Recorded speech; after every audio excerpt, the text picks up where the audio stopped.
50 writers polled by Newsweek, not one of them thinks the president will win. 50 for Dewey, 0 for Truman. Dewey will win by a landslide. Listen, Harry Truman is a wild accident of history, entering the White House only by the death of the immortal Franklin Delano Roosevelt. Morning, Mr. President. Have a nice walk? Good morning, Clark. Morning, Charlie. Morning, sir. Well, another busy day, Ed. Yes? What's it say, Clark? What does what say? That Newsweek magazine you just hid under your jacket. Well, Come on, give it here. yes, sir. When the press quits abusing me, I know I'm in the wrong pew. Sorry, sir. Well, don't you be sorry. You leave that to these so-called experts. I know all 50 of these fellas. Not one of them's got sense enough to pound sand down a rat hole. What about the speech for today, Mr. President?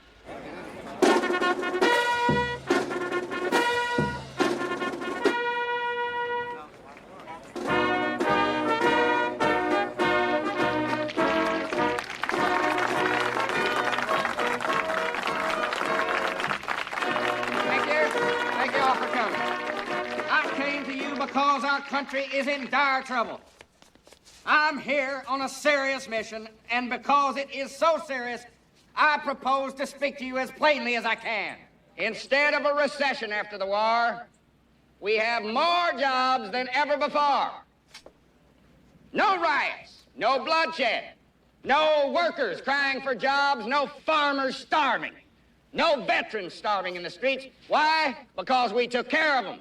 But the polls in the newspapers say you want to change all that. Well, I tell you, I just wonder how many times you have to be hit on the head before you figure out who's hitting you. It is your future we're fighting for. I must have your vote.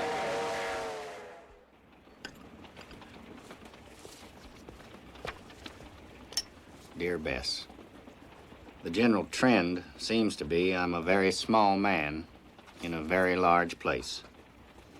All the smart boys seem anxious to get rid of me, including my own party. Sometimes I ask myself, why would any man in his right mind want to be president of the United States?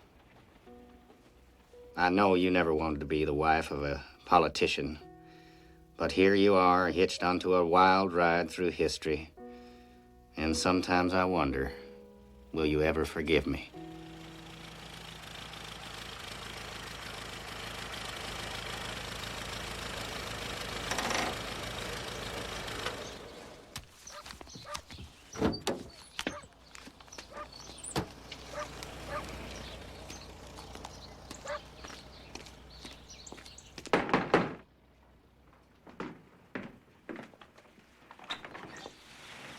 Mrs. Wallace, thought I'd take Bess for a drive. Is she here? I'm back here in the kitchen. If you're coming in, wipe your feet. Yes, ma'am. Where'd he get the money? To buy an automobile? It must have cost a fortune. Couple of thousand. We're in the war, Harry. A lot of money out there for the smart boys. Oh, hello, Harry. What are you doing off the farm? Can't be Sunday. Don't hear any bells. Ridiculous. Driving a car when they're missing payments at the bank. Look at you. You got some new scheme on your mind. What is it this time? Well, I just had the idea in my mind that we could take a little drive out in the country. Don't try to lie, Harry. You don't have the face for it.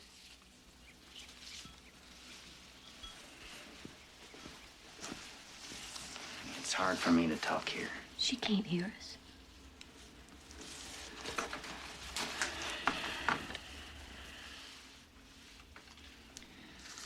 I'm signing up. For what? The Army. We're in the war. Didn't you read the president's speech? It is a fearful thing to lead this great, peaceful people into the most terrible and disastrous of all wars. You're 33, Harry. They don't even draft men that age. Besides, you're blind as a bat. That man has courage. They're gonna need every man they can get. You've never been in a fight in your life. You don't even like guns.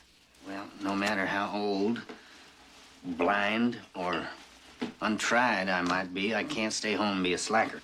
Well, what about your sister and your mother? Have you asked them? Have you told them? They'll get along without me. And besides, the war can't last that much longer now that America is in the fight.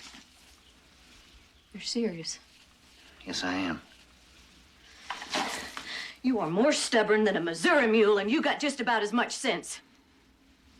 Reckon we ought to get married, don't you? What? But don't try to talk. I know you're too amazed. Jesus Christ and General Jackson.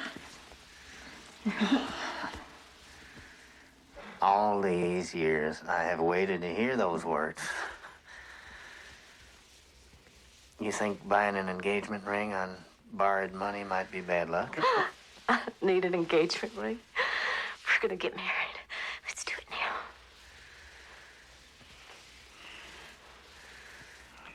We can't, Bess. I won't let Mother stand in our way anymore. No. I don't mean that. You mustn't tie yourself to a man who might not come back.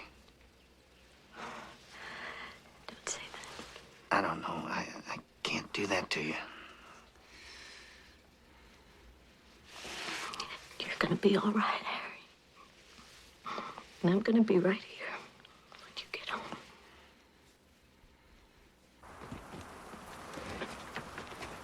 Hire some good hands, Mary Jane. That can give you a day's work and no back's ass. We'll be all right. You be a good boy, Harry. Bye, Mom.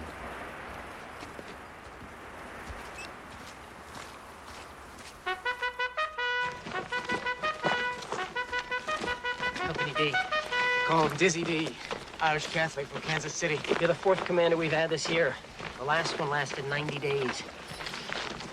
Irish Catholic, Captain? Nope. Makes two of us.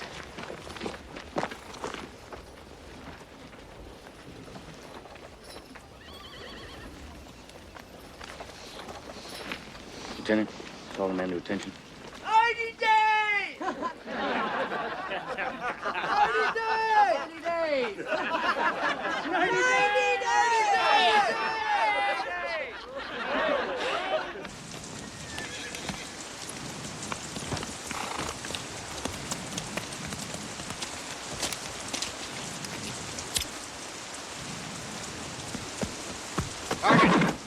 Put out that damn cigarette, O'Hare. You know better than that. Get back to work. Yes, sir.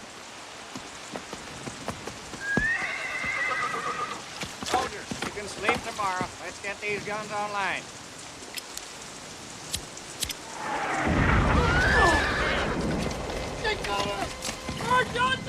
Stay down! Help! Hold your position! Stay down! Get down! Get this steel platform! Move it! Hold your position! Come on, come on! Get back to your position! Stay down! Stay down! Stay down! Battery commander's down! Move out! Come on, O'Reilly! Come on, coming!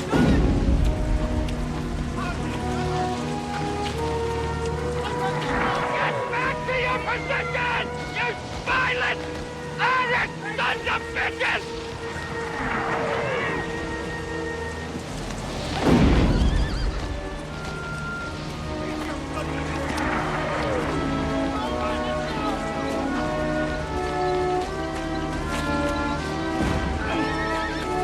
We gotta get this up in line! Dear Bess, Battery D had their first taste of battle. Nobody was killed or hurt, so the men say I'm lucky, and nothing can touch me.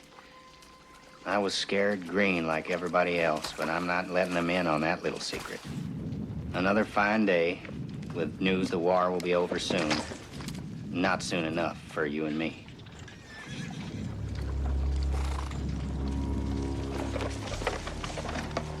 Sherman 105. Corporal, calling these coordinates. Tell them to stand by for a fire mission. Grid. 5, 8, 7, 2, 4, 6. What are we doing here? We're behind their lines. This is the 28th Division sector. We're at our sector. Oh, Jim, you think we ought to let those boys in the 28th get blown all to hell because it's not in our sector? It's standing order, Captain. It's a colonel's standing order. It's a short court-martial, Captain. They can see the German gun. They're setting in. Tell them to hold fire. Hold your fire.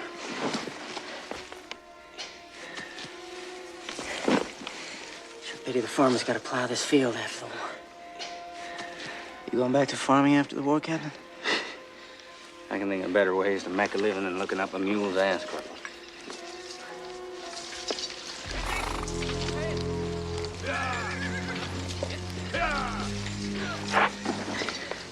Tell the gunners to fire at will. You said you were going to hold fire. I just had to wait for the Germans to lead the horses away. Fire at will.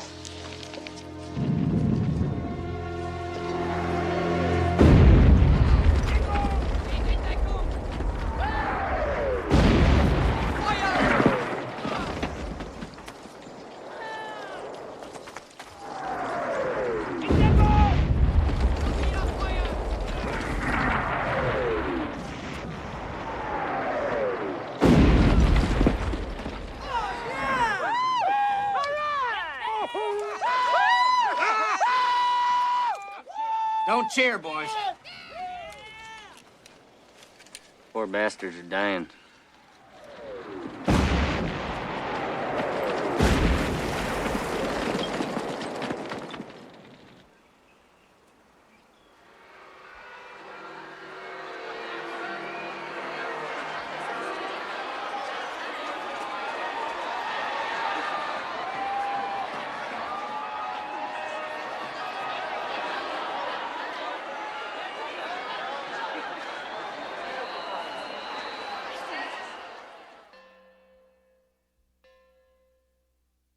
Bess Wallace is the only woman I ever wanted to marry. Ever since I first saw her in Sunday school in the 4th grade.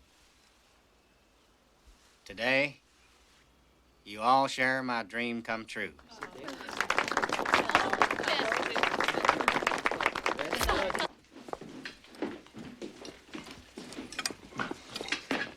Morning, Harry. Ready to face the bright new day? Sis still sawing logs upstairs? Morning, Fred. Grandmother Gates. Vieta. Mother Wallace. Get Mr. Truman his breakfast, Vieta. He must not be late to his place of trade. Hey! Lieutenant Pendergast. Let's get back to Jim and Harry, Eddie. Yeah, I like that. Yeah. Harry! You come in here asking for Captain Truman. It's a loan they're after. It's whereas Harry, we sold a silk shirt. Looks like Battery D's private clubhouse in here. Pendergast. Corporal! George! Hey, Chuck, this is your last round here now. You get on home to your family. Don't let them sucker you in. You can go home in a barrel. How are you, Jim? I'm good, Harry. So tell me, having slogged through hell to make the world safe for democracy, are you happy being a haberdasher? Well, yes, I am. I'm very happy. Are you happy being a hack for Boss Tom Pendergast? He'd like to meet you, Harry.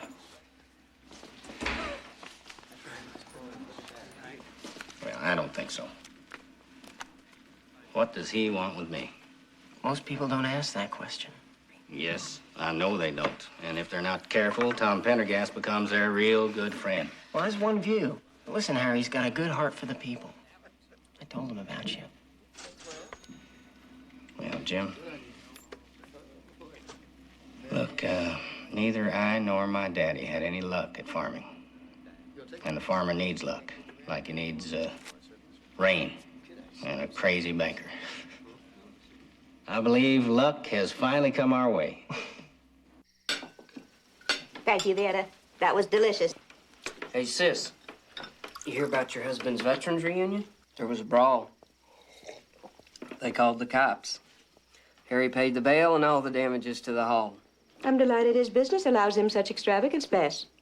If things are going so well, I suppose he could invest the money in a house. Well, anyway. Hold your tongue, Fred. Think you said enough? Hey, if you're doing so good, maybe you need a good man down at the store.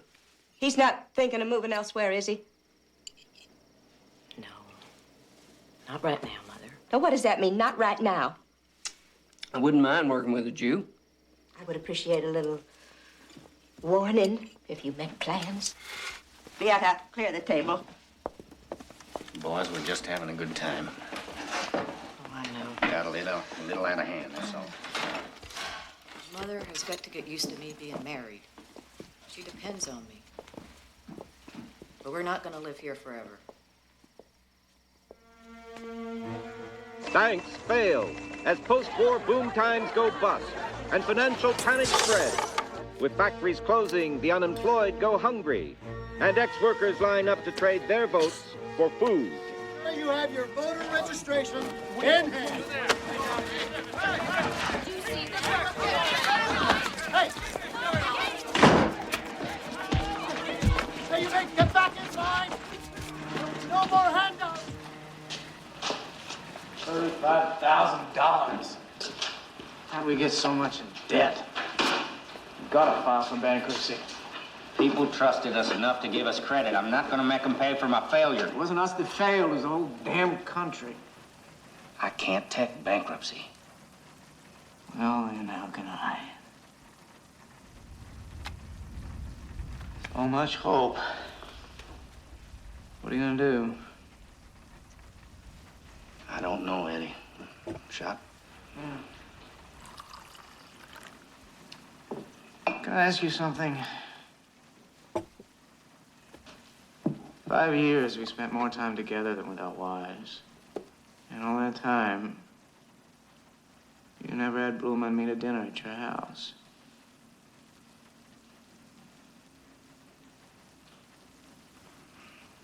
No, we didn't.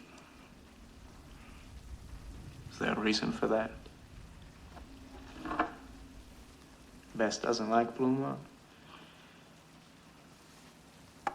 Or is it because we're Jewish? No. I don't think so. I like Bluma.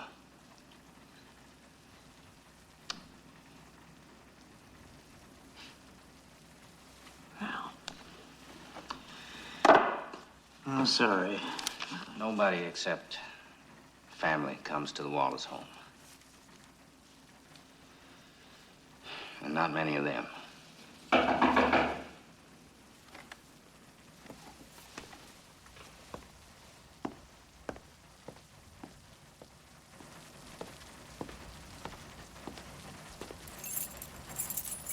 He's at his iron.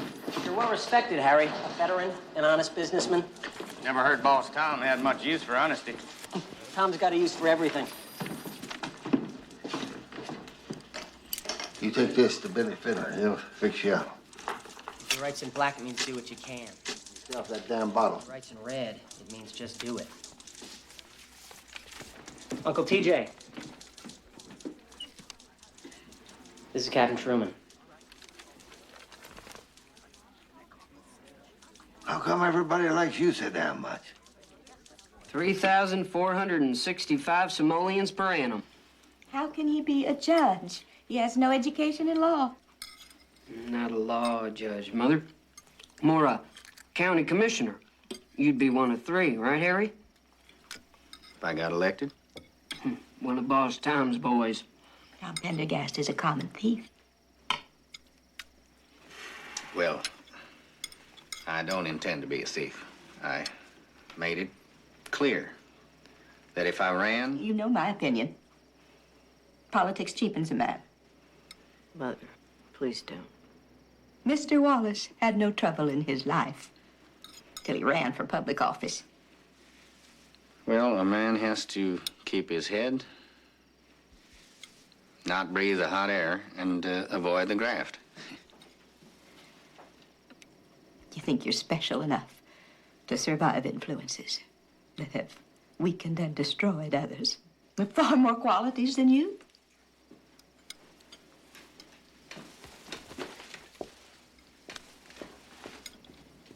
What'd I say? Excuse me.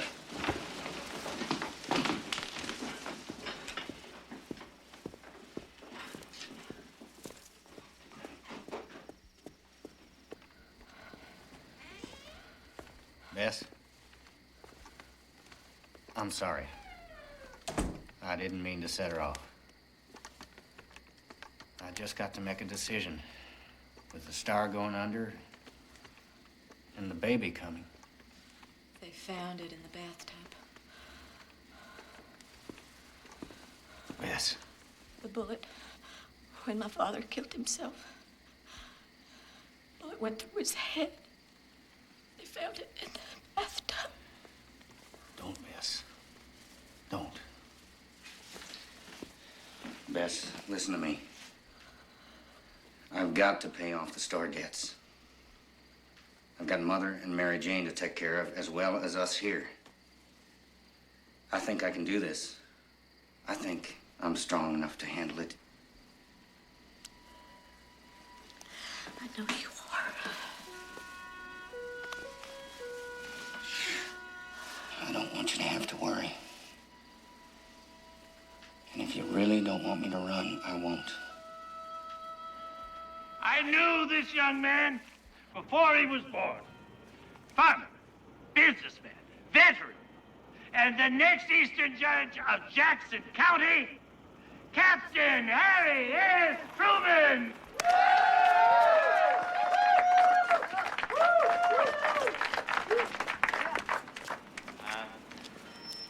Thank you. Thank you. Like to thank all the boys from Battery D for coming out today.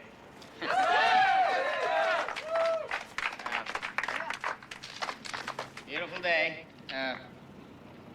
I'm now going to tell you what I stand for and why you should vote for me. Ain't much of a speaker, is he? Men are for him. He only needs one man for him. Firstly, I am for good roads. And the best part of it is, no farmer will be more than 2 miles from a good road. Here's Tom. Just tell him about it. Now, believe me, I know firsthand what being near a good road means to a man who's trying to get his crop to market. Did a little work on the map here to give you an idea of what I'm talking about. I'm gonna need the support of both of you. I think Judge Vrooman and I have the same question. Well, the answer is it'll cost $6.5 million. We'll take it to the people and raise it with a bond issue. Well, I don't think that's the question that Judge Barr and I had in mind. $6.5 million, they'll just say I want to steal it. Nobody's gonna steal anything. Contracts go only to legitimate low bidders who can do the job. Now, all three of us have to approve it to get the bond issue on the ballot. Can I count on your support?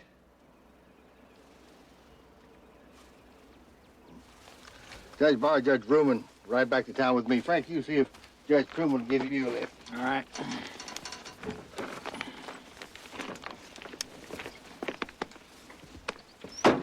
What's the matter, Judge? Didn't you get what you wanted? A little too easy.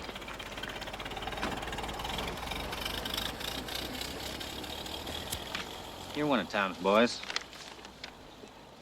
You tell me what happened here. Nothing. Roads are good. They're made of concrete. Good choice. Tom's got a concrete company. If only I were John D. Rockefeller, I'd make this county the world's paradise.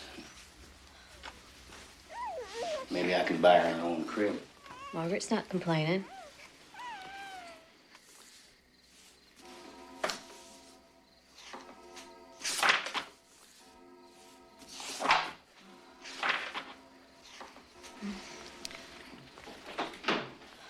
Harry? If you think Barr and Vrooman are embezzling county funds, why don't you go see them? Well, I saw them. They said just what I thought they'd say. They passed the buck. They said, go see Tom. You know what's the cardinal sin? Disloyalty. If Politics is the business of friends. Well, does that mean I'm supposed to let your friend steal $10,000?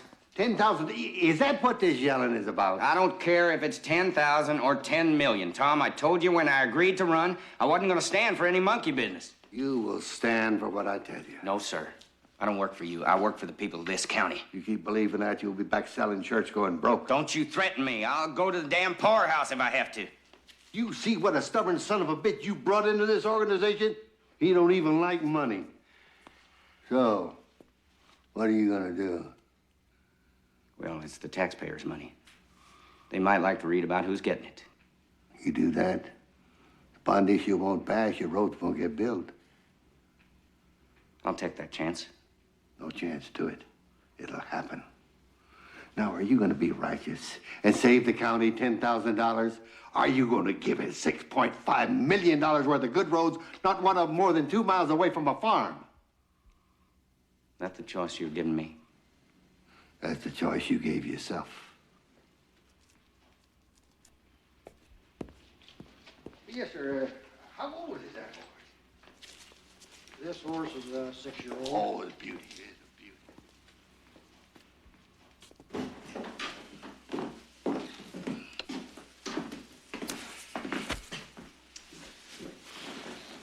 Harry, what's the matter? Sons of bitches, Vrooman and Bahar are thieves. They're stealing money from the road fund. Bahar is worse than that, and he's an adulterer. Man who can't be loyal to his wife and family, can't be trusted anywhere. Get Tom to fire him. Oh, I told him what they're doing. He knows. He doesn't care. Listen to yourself, Harry. Getting yourself all tied up in knots. Hell, am I any better than them? Put my own drunken brother-in-law on the public payroll just to keep peace in the family. I didn't ask you to do that. You made the choice to go into politics, and I said I'd support you. But if this is what it's going to do to you, I won't support you. I dove into a cesspool. Quit. Can't farm. Failed at business. Can't dance. Don't sing. I have to let no account sons of bitches steal so that I can do something that needs doing. Does that make me just another crook? Or just another politician? An historic bond issue passes and an ambitious new road program is born. Judge H.S. Truman, whose baby this is, beams like a proud papa as construction begins. Contractor, my friends are very angry. I'm told that even Pendergast Concrete had to submit a bid. Ain't you heard yet? Ain't you heard he's the stubbornest, contrary Missouri mule this side of the Mississippi? Ain't you heard about my boy Truman?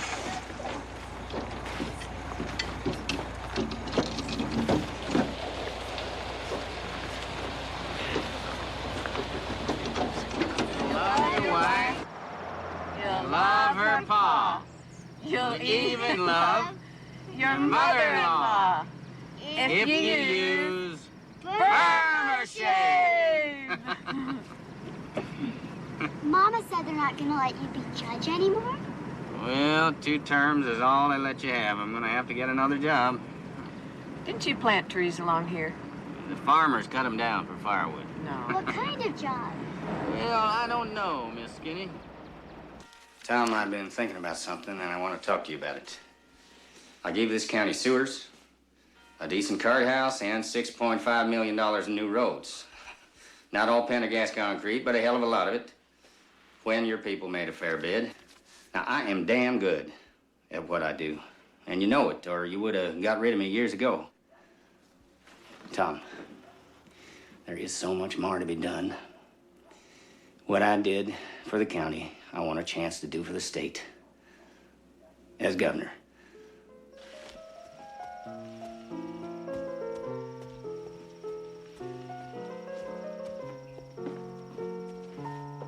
Harry, what happened with Tom? Tom doesn't think I'm heavy enough for the job. I don't belong in the major leagues. After all you've done for this county, after all his talk about loyalty, Tom's loyal to his pocketbook. Every damn racehorse in Missouri. Can you run without him? 50 years old, no money. I'll go out of office poorer than when I went in. Don't even have my own house. There's no way I can run without him. Well, I'm glad. You'll be your own man. We won't have to worry any more about what the boss thinks or wants or has in store for you. I don't care if you have to dig ditches. Good girl.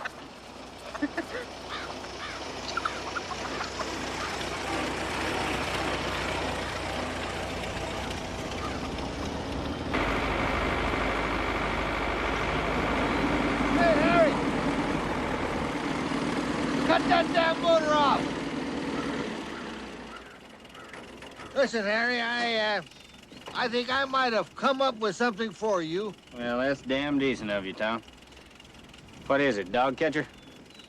How'd you like to run for the U.S. Senate? I got these 3 other fellas I asked. They couldn't do it for one reason or another. Got one more fella I can go to. I need an answer, Harry.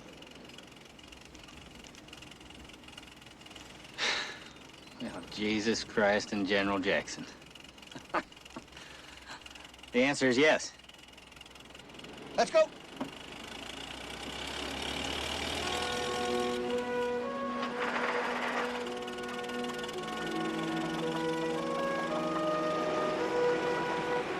Congratulations, Miss Truman.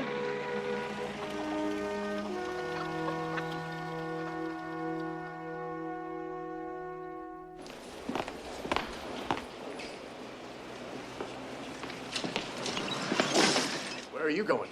This is for senators only. Well, I am a senator from Missouri. Let him in, Jimmy. He's the real thing. Sam Rayburn. Vice President Garner here. Well, of course, Harry Truman. You look a little lost. Well, I guess I am. First 6 months, you wonder how you got here. And after that, you wonder how the hell the rest of these guys got here. Hey, you and your wife find a place to live? Best went home to take care of family. Truth is, she didn't like it much in Washington. Well, she'll get used to it. They mostly do. Well, afternoon, gentlemen.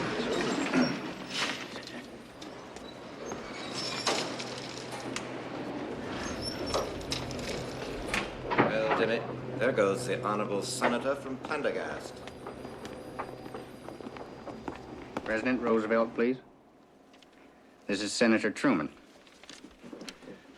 Truman, senator from Missouri. What is it regarding? Tell the president that I'm not going to be pushed around like an office boy. I expect the consideration and courtesy the office of a senator is entitled to. Tell him if he wants to discuss my vote to call me not Tom Pendergast. Dear Bess, I've moved from the apartment you hated into a men's hotel that's a whole lot cheaper. So tell Miss Skinny I can raise her allowance back up to 50 cents. The nation's business doesn't seem to need much from the senator from Pendergast, but there are a few good friends of the working man at a regular poker game in Speaker Rayburn's office. They help me get through the nights and days when you are not here. The war in Europe is on all our minds. I'm afraid we're going to be in it. The only question is, how soon? Yesterday, December 7th, 1941, a date which will live in infamy. The United States of America was suddenly and deliberately attacked by naval and air forces of the Empire of Japan. Such times demand giants, and America has them in abundance. General Dwight D. Eisenhower, chosen to lead our boys in Europe. General Douglas MacArthur, hero of the Pacific. And the General of Generals, George Catlett Marshall, Army Chief of Staff and Architect of Victory. With titans such as these, how can we fail to win? I put over 30,000 miles on the family Chrysler visiting factories, army bases, anywhere we're supposed to be making arms and ammunition for the war. What I saw scared the dickens out of me. I saw waste. One of you boys take me to the construction headquarters? You're at it. The little man being left entirely. Well, when do you boys start working? Hell, we've been here for 4 months now. I am asking the Senate to investigate the National Defense Program and the way the government does business. Will you agree, sir, that a cost overrun of 1,000% is excessive? Senator, there's a war on. We thought speed and volume were more important to the war effort than pinching pennies. Well, that must be why you quadrupled your own salary. Now, your company knowingly sold defective... Excuse me, Senator. I never said Well, knowingly. we will find out who knew what knowingly before this committee is finished. Now, Mr. Perry, do you inspect your aircraft engines before you ship them out? Yes, sir. We try. And who reads those inspection reports? They are reviewed by our executive committee. So either your inspectors lied to you, or you are lying to us here today. Is that correct, sir? Why would your inspectors lie to you? Senator, this word lying... Do you know a better one? Well, I'll use the word fib if you like. It doesn't mean a damn to me. What does matter is that your engines failed. And the airplanes they powered crashed, and the young men that flew them died. Senator, we are conducting an internal audit to find out the problem and be certain it never happens again. You know, Jesse James had to get up early in the morning and risk his life to rob the Rock Island Railroad of $3,000. Now, you can see what a piker he was next to some fine gentlemen with their 3 secretaries and endless lawyers stealing millions. Now, I don't know anything about your line of work, sir. But I do know when there's a bunch of crookedness that's going on here. That is plain enough for me to see, sir.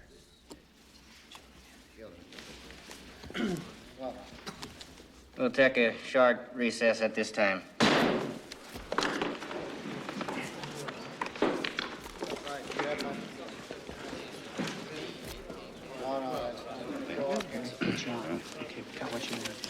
There it is, everything you need.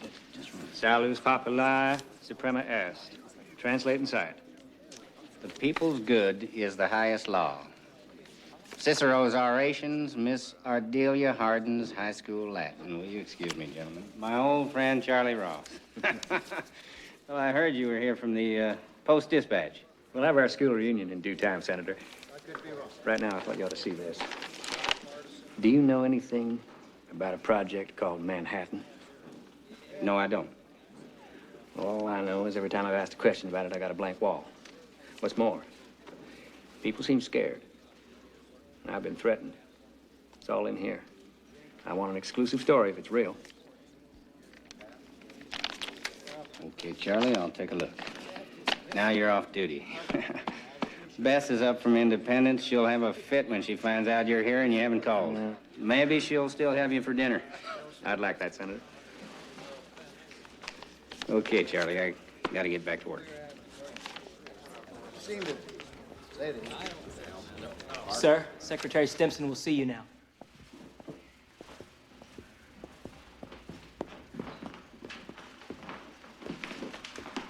Afternoon, Mr. Secretary. I've asked General Marshall to join us, Senator. Senator? General, I've never forgiven you for turning me down. Senator wanted to re-enlist after Pearl Harbor. General pointed out that I was a little long in the tooth for... I asked you to join us, General Marshall, because the Senator has some report about Manhattan. How did you get this information? Well, that's privileged. That is not.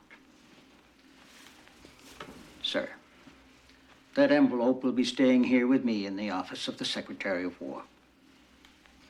The word Manhattan is not to be spoken anywhere. This is a war secret.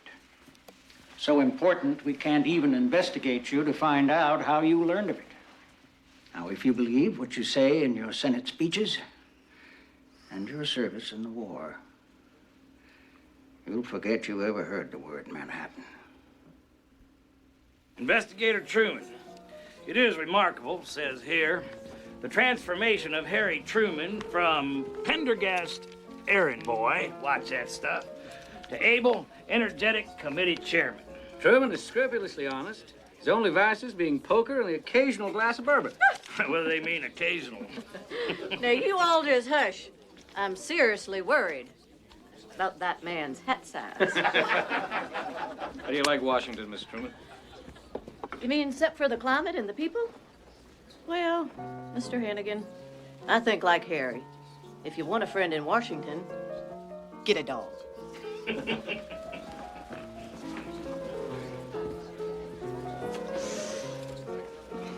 So, Harry, what about Manhattan? Is there a story in it?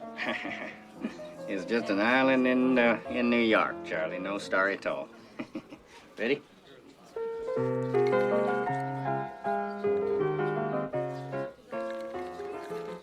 You sang real pretty tonight. Thank you. Night, Miss Skinny. Night, Dad.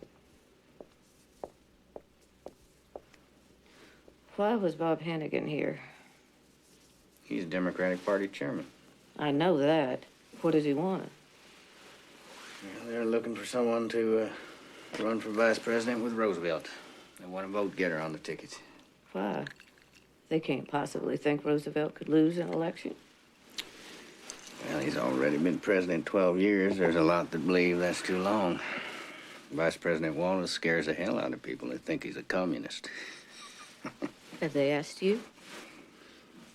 Other possibilities are too liberal, too conservative, too Catholic, too old, too racist. That's not what I asked you. And I told him I'm happy where we are. I have no desire to be vice president. I mean it, and that's all there is to it.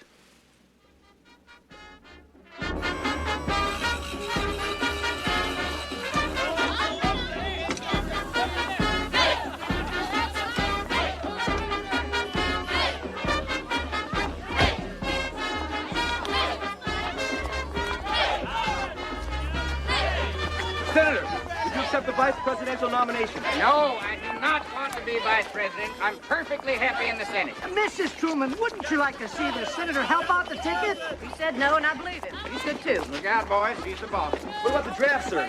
Would you support the draft? Harry. There's a draft. Senator. Harry, I've been waiting for it. Bob's got to talk to you. I have already told Bob Hannigan all I've got to say, which is no, and to stop asking. Please, Harry. He's on my back. He's waiting for you at the hotel. All right, Frank. You take Beth and Margie inside. I'll meet you in there later. All right, now, Jimmy here, take you on. Sir, where are you going now? Come on, let's go. Not supposed to do, sir. Senator, the draft. Help yourself to a drink, Harry. I don't want to drink, Bob. What's this all about? Tell him he's here. Bob? How was Chicago, Bob?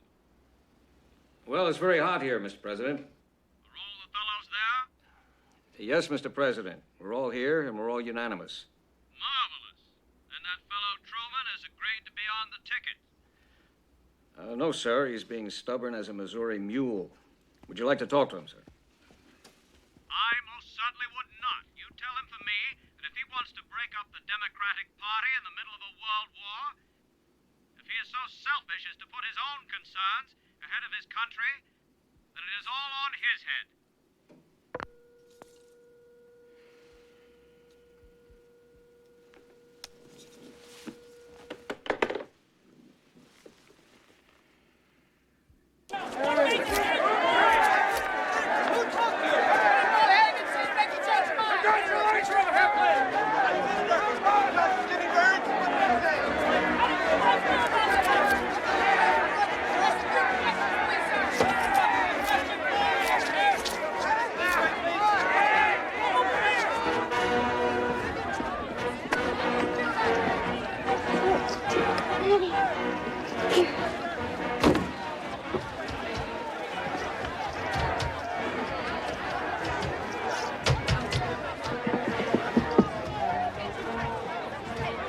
no choice. I mean, I didn't. Again.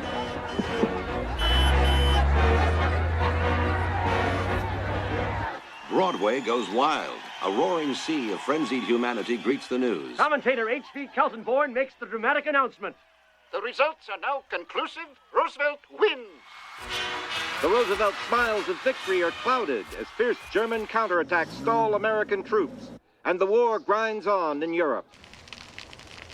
Oh, yes. And the scientists? Yes, General Groves. Oh, yes. Just a moment, Senator. Mr. Vice President. Mr. Vice President. Sorry. These fellows are filling me in on a couple of things, but I've warned them they're not to interfere with our luncheon together. Mr. Vice President. General? That committee of yours was worth 2 divisions to me. Well, thank you, General.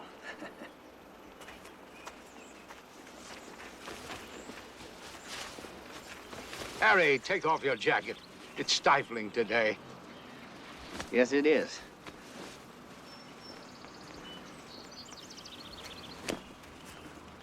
Thank you.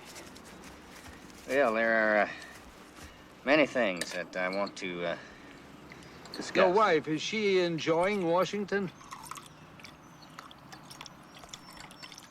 Talked about nothing. His hands couldn't stop shaking. Couldn't even pour his coffee. Anyone can see he's dying. Don't say that. No, no one will say it. Dad, Mother, Charlie's here. Tom Pendergast has passed away. If you like, I'll quietly slip your respects to the family. When and where is the funeral? Harry, the Vice President of the United States does not pay respects to a convicted criminal. You don't know him, do you? The press will crucify you. Damn it, you're not some county judge anymore. You're Vice President. Well, I wouldn't be Vice President if it wasn't for Tom. Ingratitude, Charlie, it's a cardinal sin.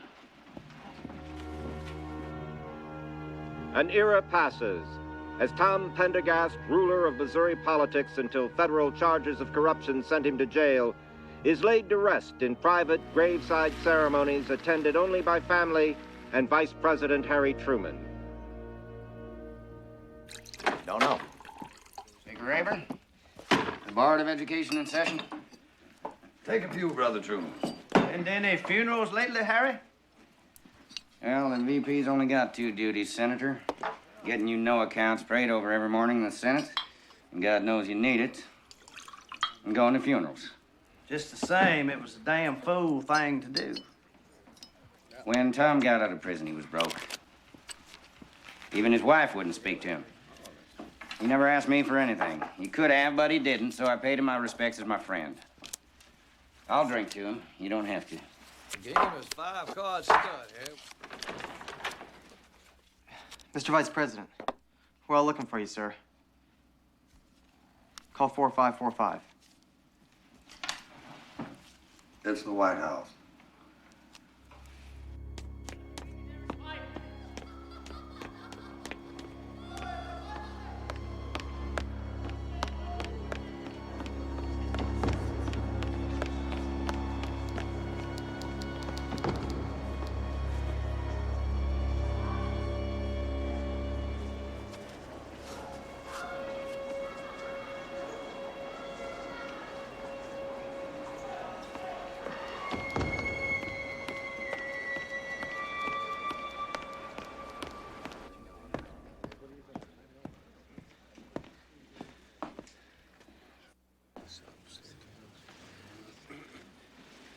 Harry. The president is dead. Mrs. Roosevelt, is there anything I can do for you? Is there anything we can do for you? You are the one in trouble now.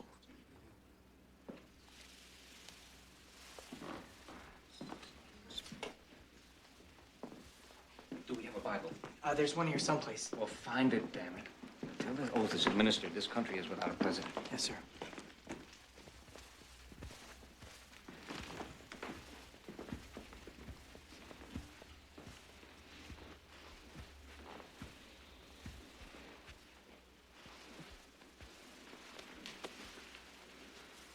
I found one.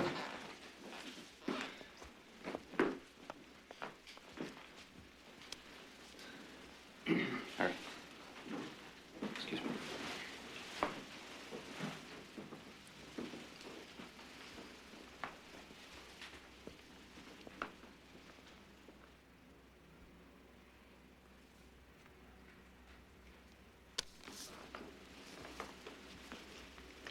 Raise your right hand and repeat after me, please. I, Harry Ship Truman, I, Harry S. Truman, do solemnly swear do solemnly swear that I will faithfully execute the office of President of the United States that I will faithfully execute the office of President of the United States and will, to the best of my ability, and will, to the best of my ability, preserve, protect, and defend the Constitution of the United States. preserve, protect, and defend the Constitution of the United States. So help you God. So help me God.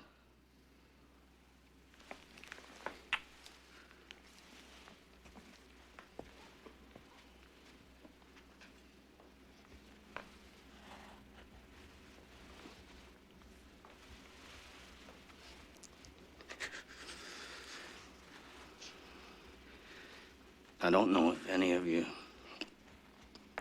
ever had a load of hay fall on you, but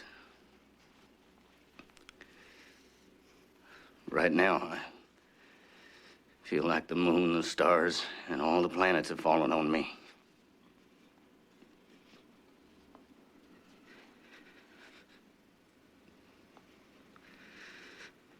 Don't expect too much of me.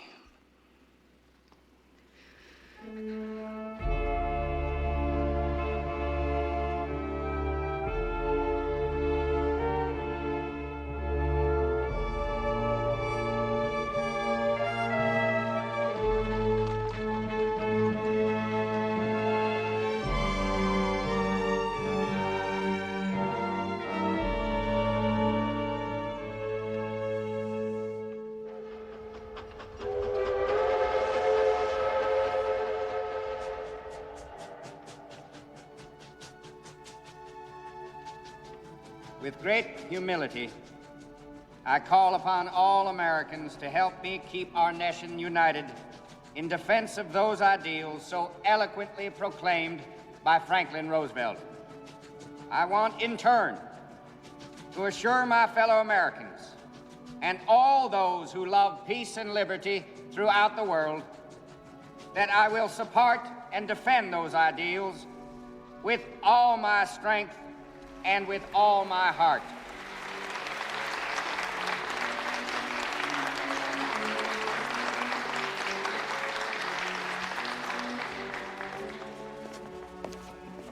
At this moment, I have in my heart a prayer.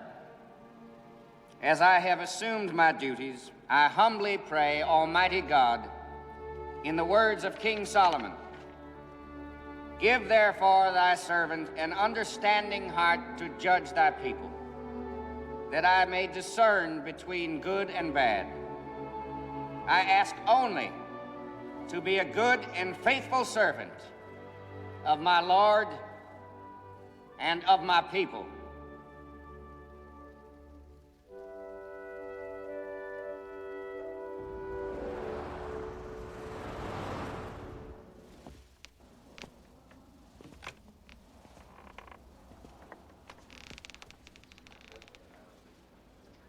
Mrs. Roosevelt says it's haunted.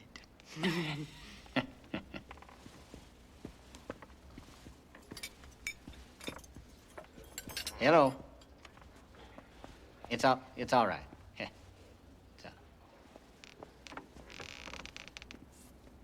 Lord.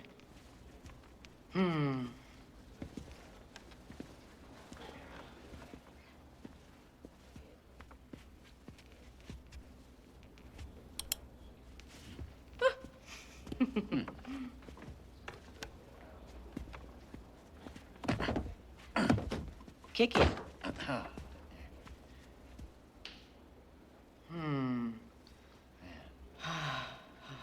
Listen. What? There's Andy Jackson and Teddy Roosevelt arguing over Teddy's cousin Franklin.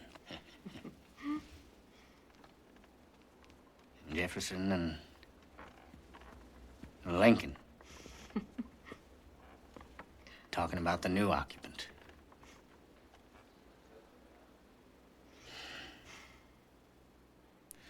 I can't hear myself, Bess. You will. But it's gonna take a lot of Bon-Ami to make this place livable. Well, that cricking in the floor, that's just the flower bars. Need to be nailed down tight to the joists, that's all. What this place needs is a good carpenter. After all this time, our first, Harry. Our own house. Charlie, Bess thinks you'd make a hell of a press secretary. Oh, Jesus, no, Harry. Well, you can't say no to Bess. I'm appointing Frank here secretary. Secretary of what? Just secretary. Franklin's staff all look at me like a skunk at a wedding. I need some Missouri around me real quick.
Mr. President, I hope you understand why it was necessary for me to... You did your duty, as you understood it to be. You had no reason to trust me.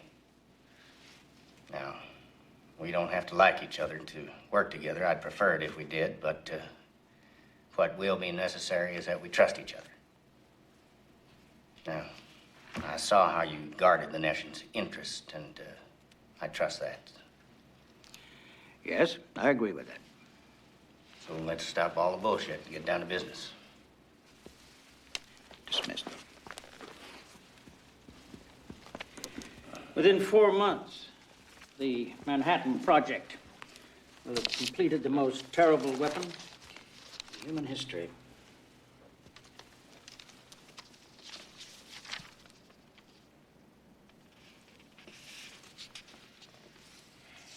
Well, how does it work? What's it made of? It's an atomic bomb. It's made from uranium.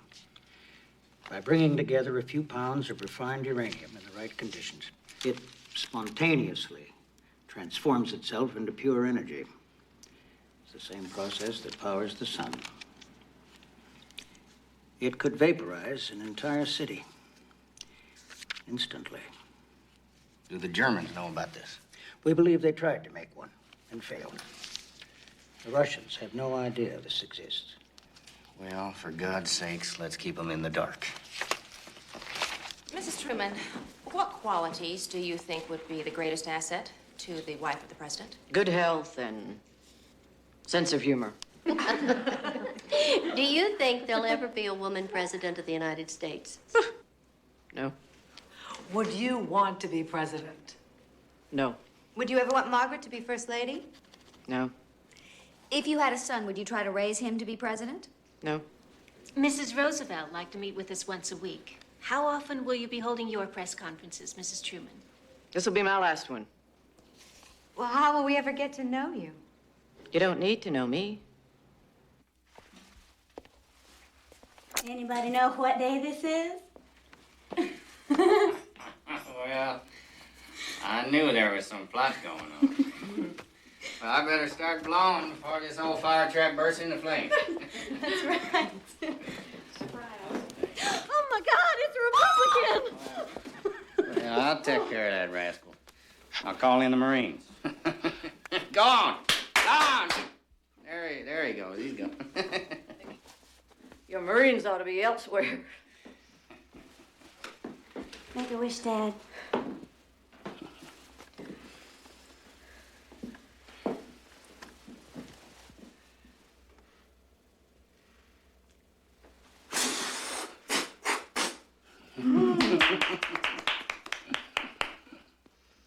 Many, many more.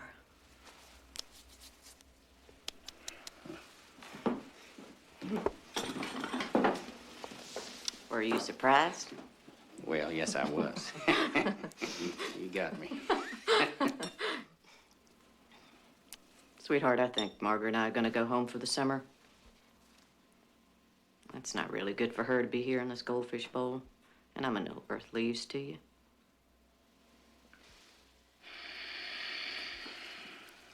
Well, that is just not true. Well, yeah, we'll be out of your way and you can get more work done. You know, Mother, she's already started her spring cleaning, and those storm windows, they got to come down, and I got to talk to that Walter Johnson man about painting the house and spring planting.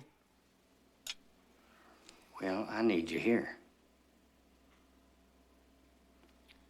Harry, you're in that office or in meetings 7 days a week, kissing and wheedling and kicking people to get them to do what they ought to do anyway. You don't need me for that.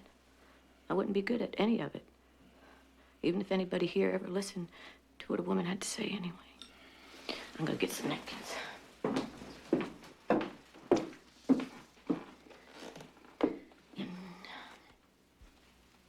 I need to see the dogwood bloom. Not this dogwood. My dogwood.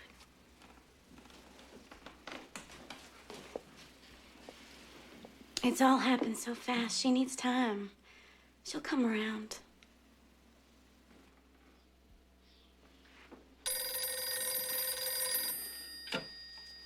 Yes.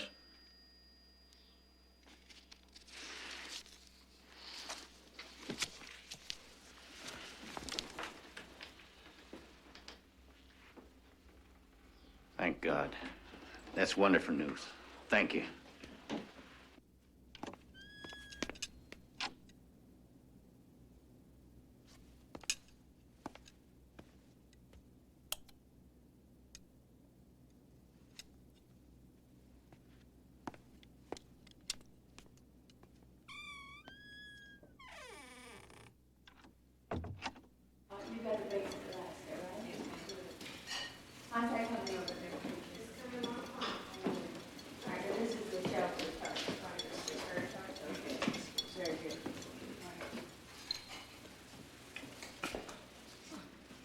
I just wanted to say thanks for the delicious cake.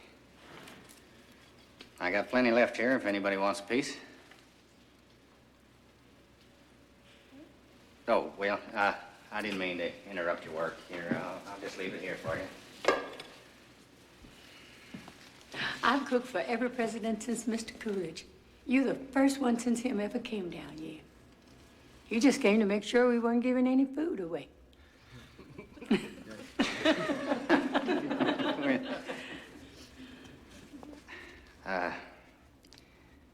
I got a message a few minutes ago that, well, it was the best birthday present that I could ever have gotten. I think it might be on this radio here right now. Do you mind? Official, the war in Europe is ended. Victory belongs to the Allies. This is Piccadilly Circus. Remember this place when it was completely empty and you read a newspaper on the right of the flares dropped by German bombers. You make your occasional bang. My grandson is still in the Pacific. Well, we're gonna get him home, too. Just as fast as I'm able. Thank you, sir. Good night. Good night. Peace in Europe. With victory in Europe accomplished, President Truman arrives in Berlin to plan the post-war peace with Premier Stalin and Prime Minister Churchill.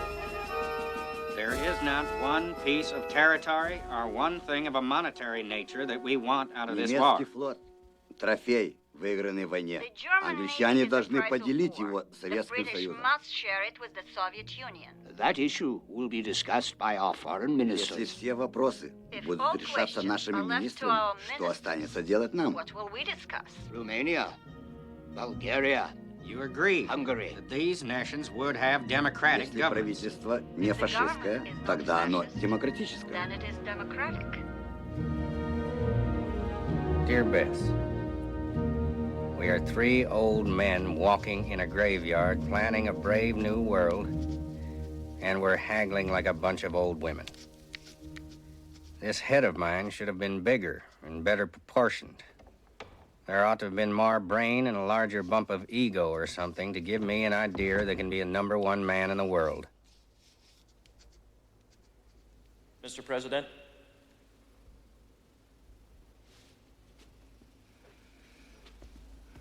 Manhattan, the baby is born.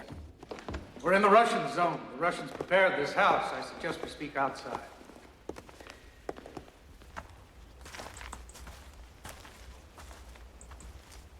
The first bomb will be ready by the end of the first week in August. The Japs know they're licked. Why won't they quit?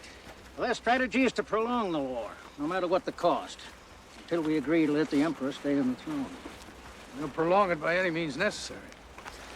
They just will not surrender. Some of the scientists who developed the bomb believe that it should never be used. Is that so? Well, what the hell they think we built it for? We can't uninvent it, Henry. What about the idea of setting one off for the Japs to see? What happened to that idea? Mr. President, I can only speak to the military question. We must use overwhelming force to crush the Japanese army, destroy their will to make war.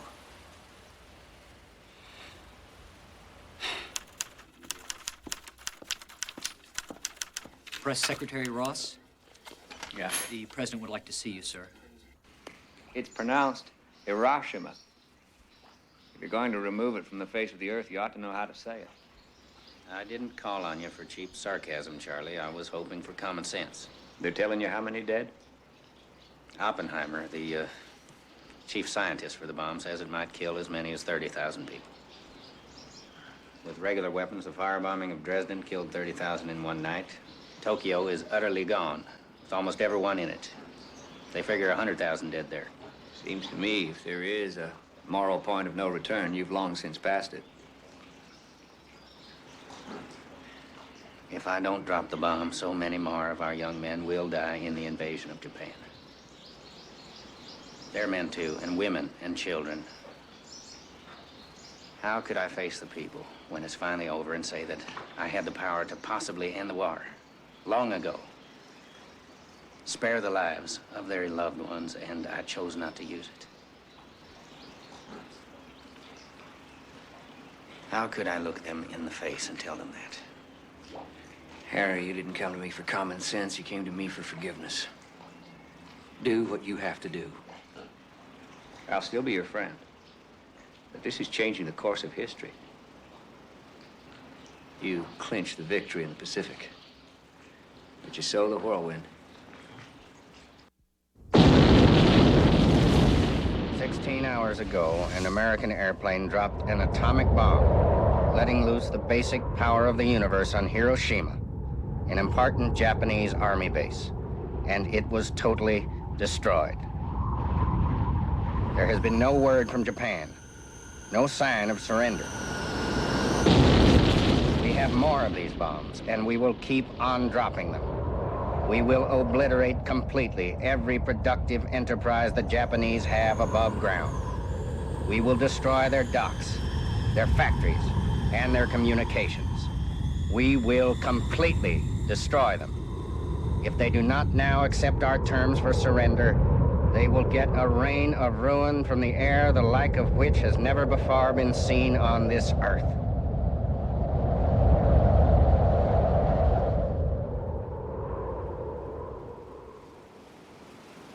We are gathered here representatives of the major warring powers to conclude a solemn agreement whereby peace may be restored. It is my earnest hope, and indeed the hope of all mankind, that from this solemn occasion, a better world shall emerge out of the blood and carnage of the past.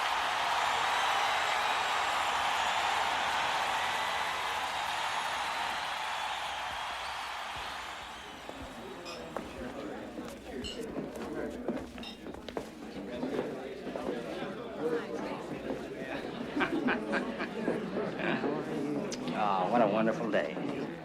Well, that's a great hat. Miss Skinny. Hi, Dad. Everybody, the boss is up from Independence to make it official. Here's your old-fashioned, ma'am. I had Alonzo fix it for you just the way you like it. Well, thank you, Frank. The president and I don't like fruit punch. That's right. Ooh, that's good. It's got a kick to it, like a Missouri mule. Bourbon in it, a little ice, and a little more bourbon. Ladies and gentlemen, a toast. Maybe once every 1,000 years, the human race gets a chance to start over. I believe we have been given that chance. I'm going to take the atomic power out of the hands of the military and talk to the scientists about how to use it for peaceful pursuits. Now, just think of it.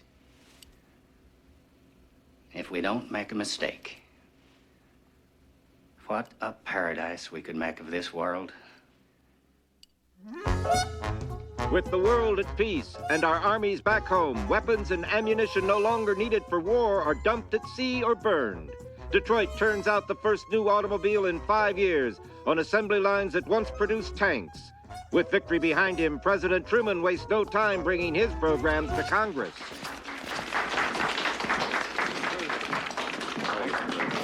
Hello, Scott. How are you? Good to see you, Mr. President. John, good to see you. Welcome, gentlemen and madam. The president has an announcement of special importance because of recent events in the South and elsewhere.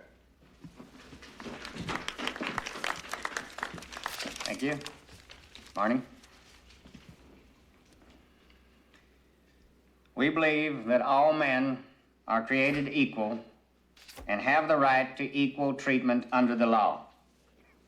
Therefore, I have written an executive order to correct a great injustice and lay the foundation for civil rights laws that secure those rights to men of all colors and creeds in all places and at all times. Damn it, why in God's name do they have to put niggers in with white boys in the Army? And into federal employment. Gentlemen, the president has come down here to explain his views. My family had Southern leanings and Southern feelings. I damn near joined the Ku Klux Klan.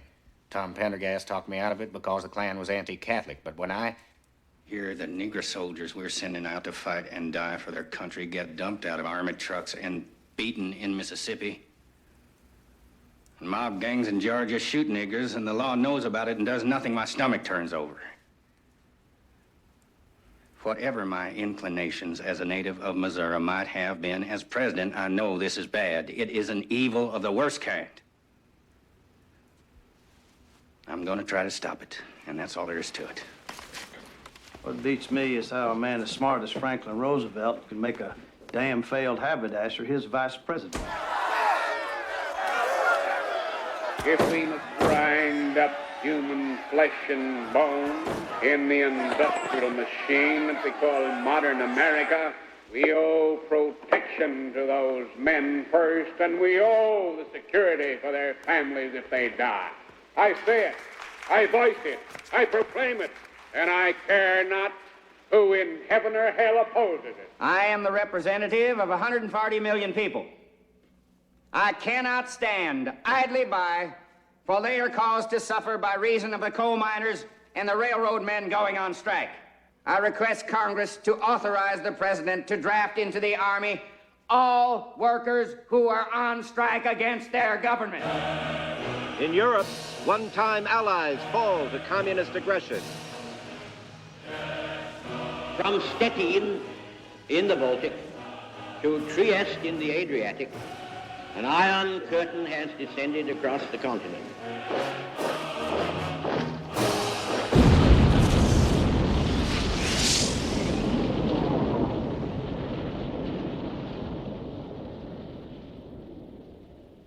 We're closer to war in Europe than at any time since 1939.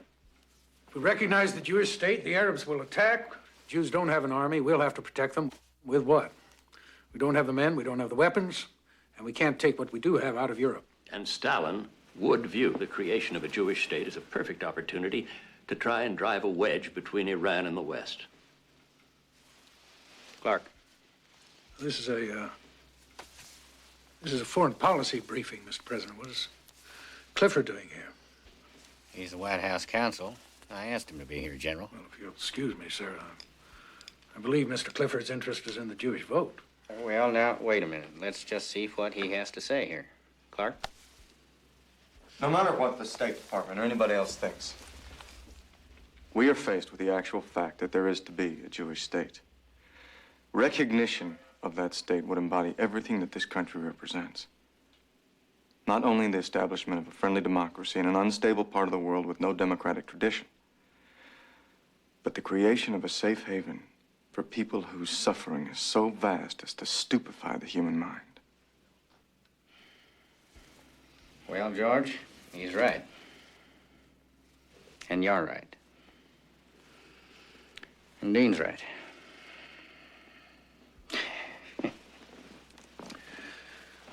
Well, sir, I must tell you that if you allow politics to determine foreign policy, then were I to vote, I would vote against you in November. And I have nothing more to add to this. So. Excuse me.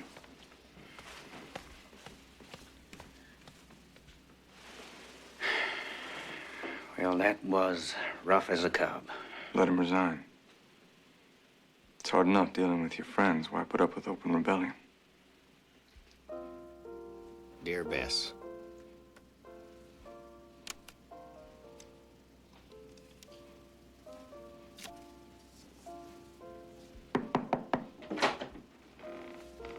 Harry? Your sister called. Mama was alive when there were still slaves in the United States. Sent her son off to the war that was supposed to end all wars. She saw the birth of the atomic age.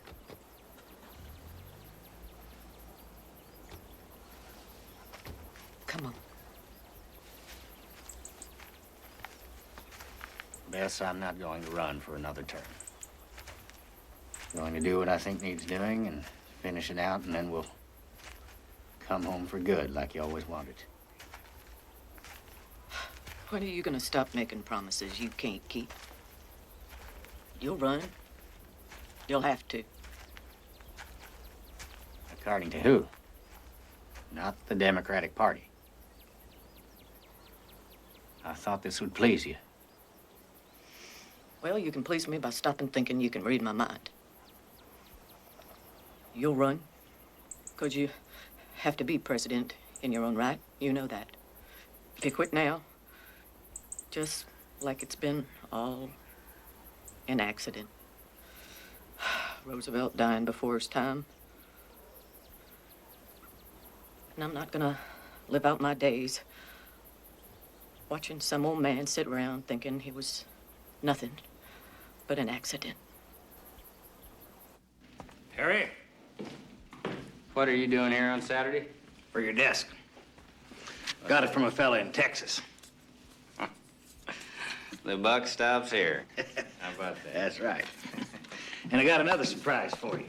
Eddie Jacobson. How Eddie. are you, Harry? Good. God, you're looking well. You too. Sit down, sit down.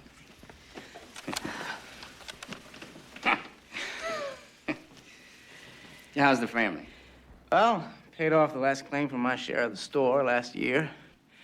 We're fine, Harry. Good, good. Mr. President. Some people have asked me to talk to you.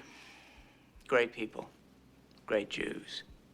We're building a homeland in Palestine. Yes, well, I've already spoken out on that. Well, we know you're under great pressure from some powerful interests. Well, the Zionists have been in here making their case, and the more I say I'm for them, the more pressure I get.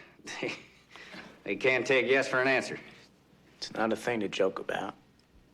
Well, of course it's no joke. You don't have to tell me that. I'm about to lose the support of the one man in government the world needs most over this single issue. The issue is Arab oil and Jewish blood. Oil? You think that's what I care about? Big business.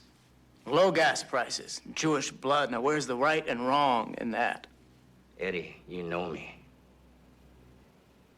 I will make a decision when I'm ready, and it'll be my best bet. But not everybody's going to like it. And what happens if you're wrong? Then I'll make another decision. Doesn't it have a name? It's supposed to be penciled in. Yes, well, it's not here. Do I have to, can I just write it in here, or does it have to be typewritten? Just write it in. With my pen, Mr. President.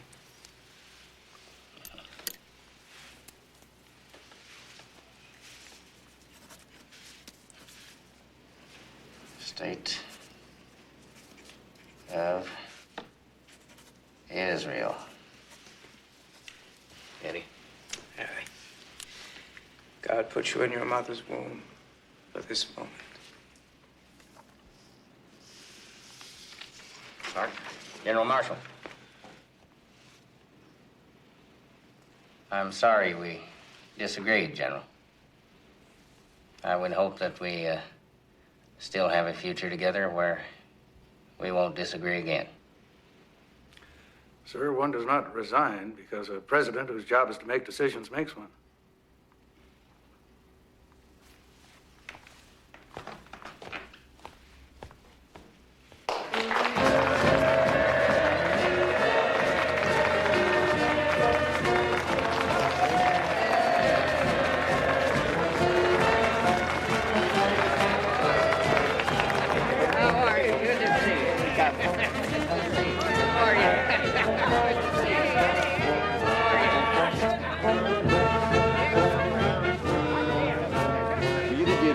Vassar. Where's the crowd? What crowd? It's a reunion. Family only. Look at Harry. He's like a kid. This is the President of the United States. He's making an important speech. It's an election year. You don't like the way I do things? Take it up with the boss. All right, all right. Say hello to the boss.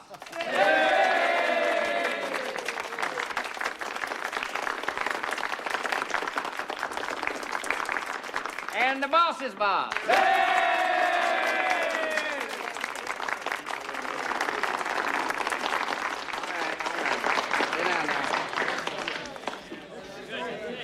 Take your seats. The children of Europe will die in greater numbers than in the war unless we immediately undertake her economic recovery. With the Marshall Plan, we will be the first great nation in all the history of the world to feed and support our former enemies as well as our friends.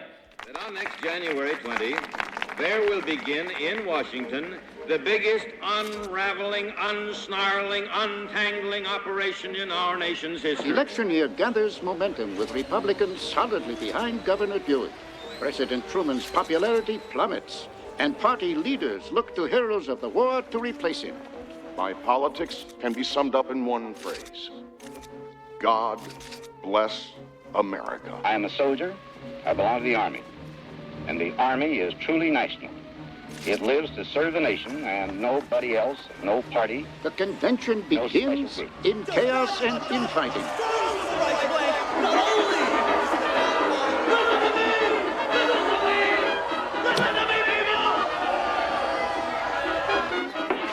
The South will not be crucified on the cross of civil rights. This is a naked effort to reduce the white man to a mongrel race. We'll nominate our own candidate and bid Harry S. Truman and the Democrat Party farewell. Ballot after ballot, the search for a new leader of the demoralized Democrats goes far into the night. Television. Coast to coast. First time ever. Not that anyone's gonna see you at 2 o'clock in the morning. Damn party's on some kind of suicidal jag. It's crazy. One half vote. Roman, 947 and 1/2. Maybe I can wake him up. Democratic nominee for President of the United States.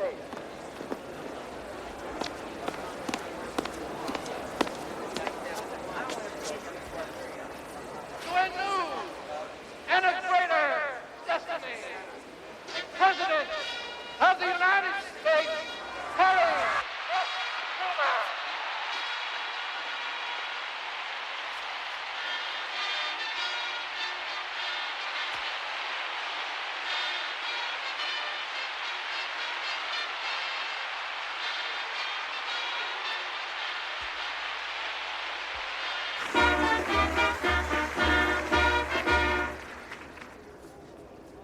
I just want to say that for the next 4 years, there's going to be a Democrat in the White House. You're looking at him. We will win because we are right and they are wrong.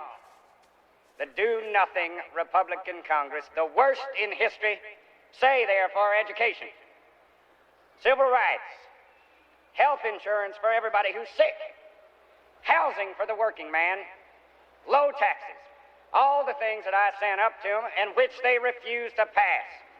Well, if they are for these things, I'm going to give them a chance to prove it.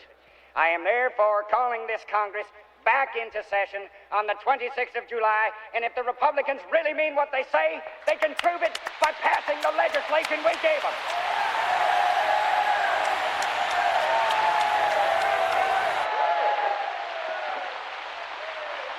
This is H.V. Kaltenborn speaking from the New York studios of the National Broadcasting Company.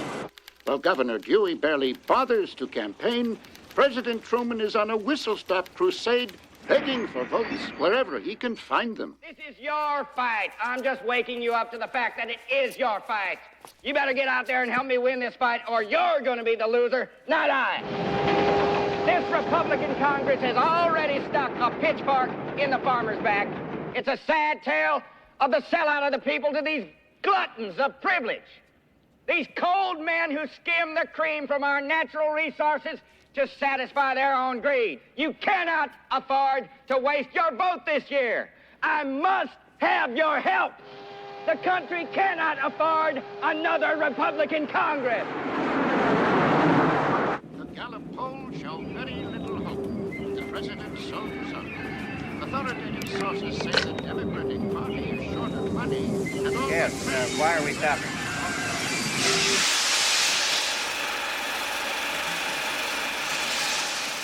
Hey, this train's not moving till we get paid up in cash. You'll get paid. We got people waiting for the president up ahead. What's the matter with you anyway? You ought to be honored to be driving this man's train. Bullshit. This is the same guy who was going to draft railroad men into the army to break our strike. Now he wants us to work for nothing all over again? I already sent my absentee ballot.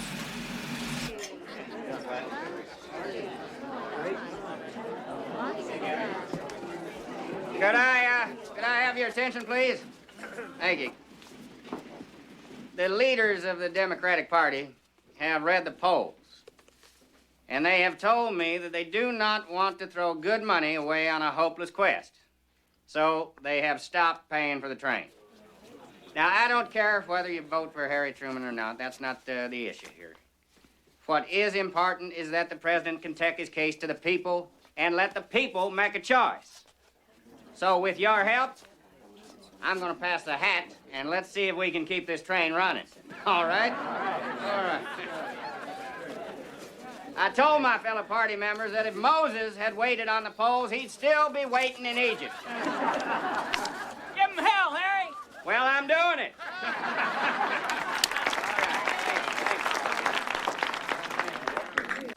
Well, thank you for coming. I appreciate it. Thank you. Yeah? Roosevelt never had to beg like this. Roosevelt was a great man.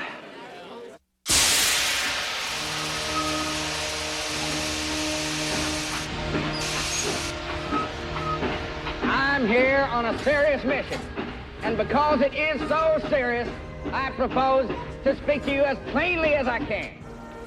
You don't get any double talk from me. I'm either for something or against it. And you know it. You know what I stand for. I stand for a government of the people and not the special interests. I'm calling this trip a crusade.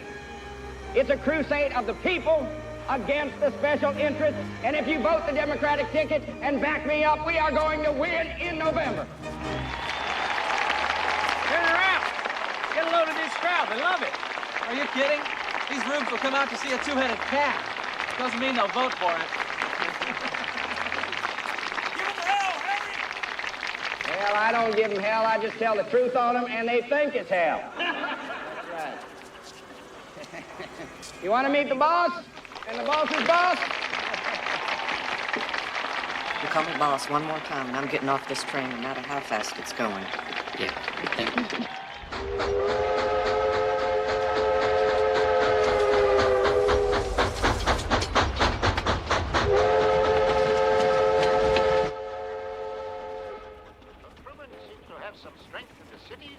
countryside and suburbs where Governor Dewey has his strongest support are certain to go to the Republican. In the latest blow to the president's hopes, Dr. Gallup has announced he will cancel further polling as he believes the outcome is already certain. Clark. Truman goes down to defeat and Mrs. Truman. Am I disturbing you? No, not at all. Is anything the matter? Well,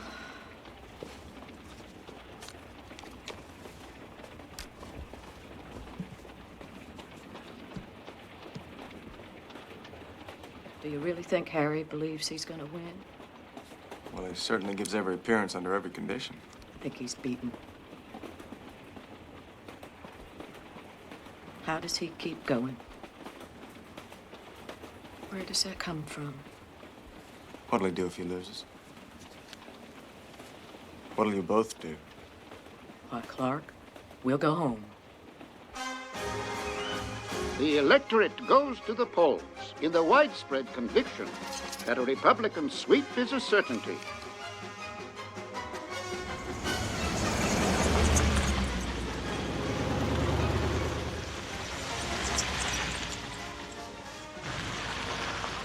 I've been predicting all along. As we got in the country returns, a very strong lead. Don't you want to hear the returns? I'm gonna have a ham sandwich and go to bed. Very close race. You wake me up, anything important happens. Dewey is the winner. The counting of the vote has been very slow. Quiet jubilation is the mood at Dewey headquarters. This is definitely a Republican year. Has he heard the news? Ladies and gentlemen, my father is not here. I promise. I do not know where he is. Miss Truman, has he heard the early returns? I'm sorry, I really don't know where he is. Does he know he's been beaten, Miss Truman?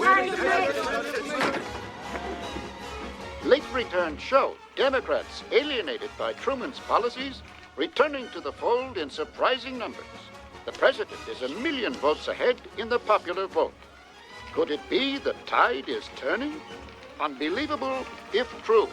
For the first time since 1916, the United States faces a country so evenly divided in a national election that no one knows, hours and hours after the polls have closed, who is to be the next president of the United States.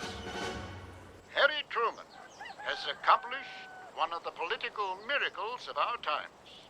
In the face of national polls that were universal in predicting his defeat, he has come through triumphantly in his bid for the presidency of the United States in his own At the car, Frank.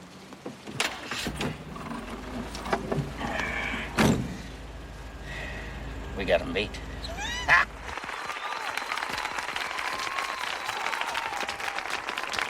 Seen the morning paper, Mr. President? Congratulations.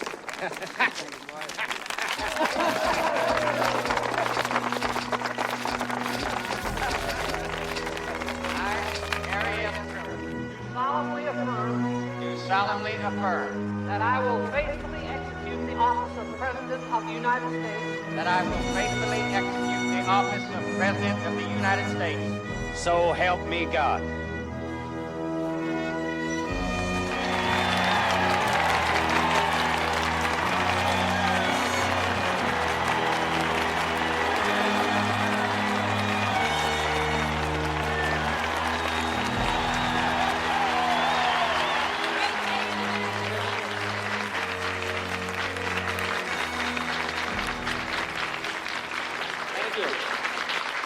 It appears the American people have spoken.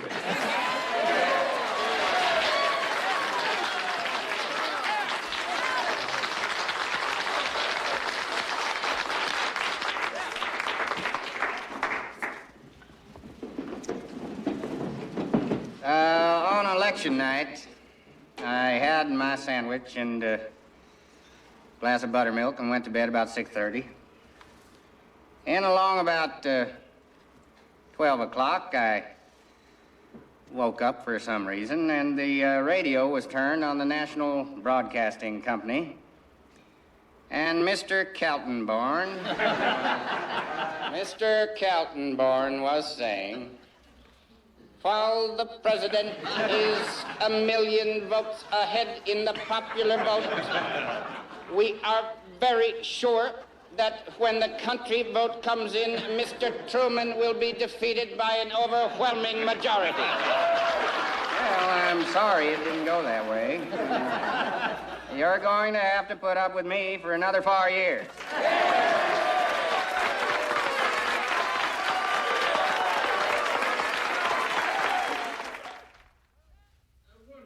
Cooking and housework in exchange for lessons in ventriloquism.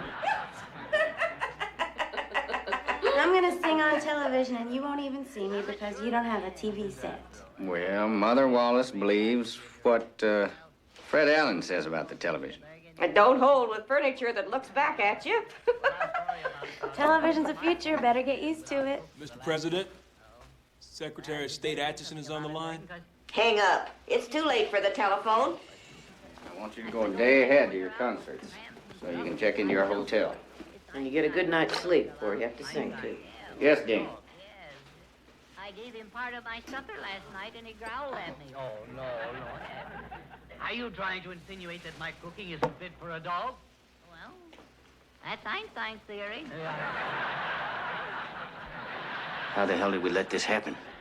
There was absolutely no advance warning. The North Korean communists just swarmed over the border and the South Korean army ran away. We cannot let the communists take Korea the same way they took Czechoslovakia. Well, by God, I'm going to draw the line. They're not going to get Korea by default because they think we're afraid to fight. When's MacArthur land in Korea? It's on the move, sir. This is page 1, sir. General. Thank you. All right, my fellow Americans, I want to talk to you tonight about what our country is up against. Mr. President, might it be better to say with than to? If you say talk to, it sounds like you're laying down the law a little bit. Well, Dean, somebody's got to lay down the law around here some of the time. Some people confuse liberty and license. They think the country owes them nothing but privileges. And nobody's supposed to lay down the law about their responsibilities. I want to talk to MacArthur face to face. After the communists' initial sneak attack that pushed our forces almost into the sea, our landing at Incheon, a military feat that will go down in history with Alexander's and Napoleon's, cut off the communists, forcing him into a disorganized retreat that ends with the body of his army outside the borders of his own country, in China. Mr. President, is there any possibility the Chinese will come into the war? None. Our boys will be home by Christmas. General, our country is very fortunate that we had the right man at the right place and at the right time.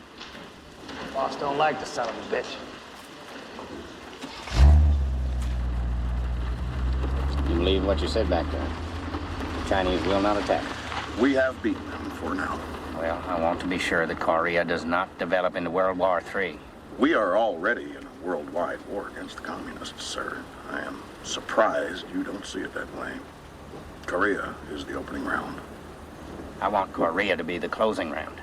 In the last war, I stood alone in the Pacific. The same men who saw that all our resources went to Europe then and left me to fight in the Pacific virtually unsupported surround you now. These same men now occupy the State Department and fill the highest posts in the Pentagon. I will not fail my duty here, sir, but I must know that I will not again be left to fight alone. General, you have all the support you need now. You have my word for it.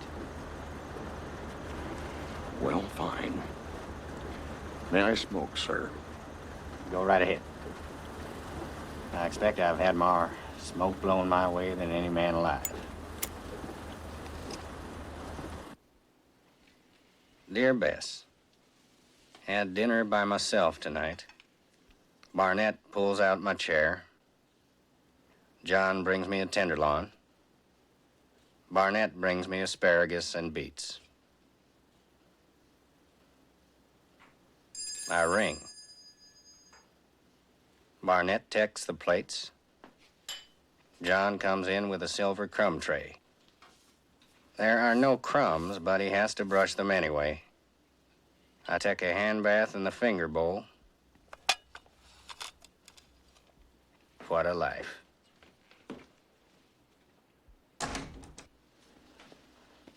Mr. President, the Chinese have invaded Korea. They've crossed the border. The 10th Corps is destroyed. The 8th Army is in retreat. It's the worst military disaster in our history. General MacArthur is giving press conferences saying that we've tied his hands, that he could win if we would only let him. He is out of line. We should think about replacing him. I don't think men running for their lives will be encouraged by firing their commander now in the middle of the battle. Give him all the help you can. Judge Advocate General Vivatos, who gave out the story, must be telling the truth. It's a disturbing thing. I think we should remember that those guilty of the atrocities are Atchison's agrarian reformers. This information might endanger... One less nail in your coffin, Charlie. Thanks. Are you singing the Mozart? Good, good. What else? And Margaret says you better be at that concert tonight. I'll be a little late. Got NBC coming to the press room. You hear what he's saying? When's Harry gonna do something about that so-and-so? Ask Harry. No, don't you be scared. No, you just hang up the phone and rest your voice, Miss Skinny. Senator, we might Yes. make the Chinese communist mad. Now, why we should worry All about right. making someone mad Bye-bye. who is blowing the heads off our boys, I don't know. The one hope which the free half of the world has is that Stalin doesn't Turn that damn trust thing his off, good Charlie. friends in the United States. He said, why, he doesn't even trust Dean Atchison. You don't stop McCarthy now. It'd be like it was with Tom Pendergast. What's that drunken liar got to do with Tom? Nobody could make a move without asking, what'll Tom think? The day's coming when you won't be able to spit without somebody saying, what about Joe McCarthy? What'll Senator McCarthy think? Well, nobody with a lick of common sense would believe a word he says. Common sense got blown to hell when you dropped that bomb.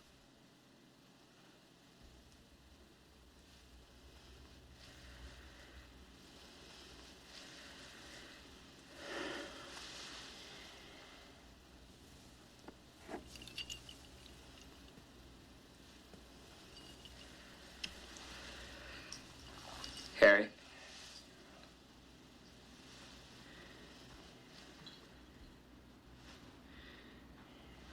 I'm late. Save me a seat at the concert.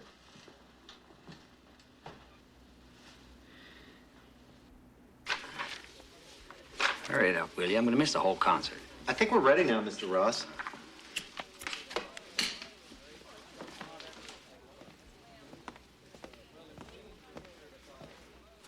Nice and slow, okay?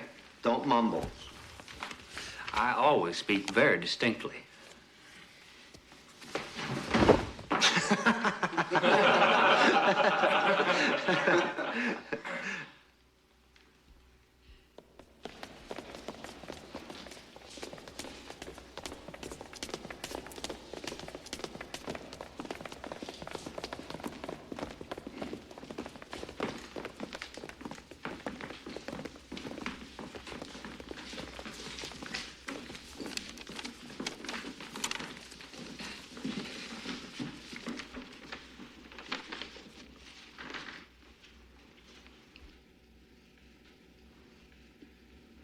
Charlie Ross,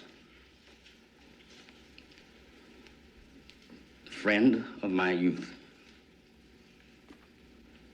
who became a tower of strength when the responsibilities of high office so unexpectedly fell to me, is gone. Honesty and nobility of intent ordered his life from boyhood on. He saw that he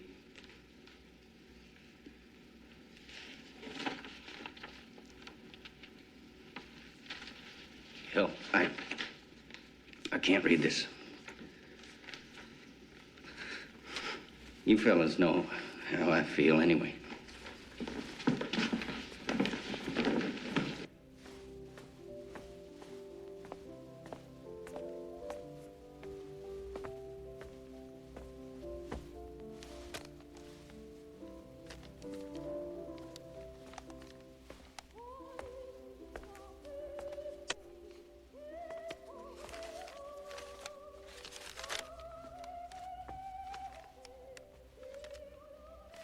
Margaret Truman, soprano, sang in Constitution Hall last night.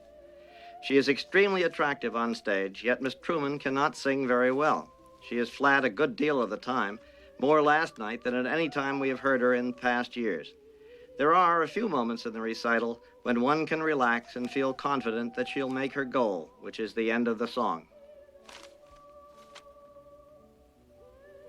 Dear Sir, I just read your lousy review of Margaret's concert. You sound like a frustrated old man. An 8-ulcer man on a 4-ulcer job, and all 4 ulcers working. I'm taking away his stamps. Charlie would have never have let this happen. If I ever meet you, you'll need a new nose, a lot of beefsteak for black eyes, and perhaps a supporter below.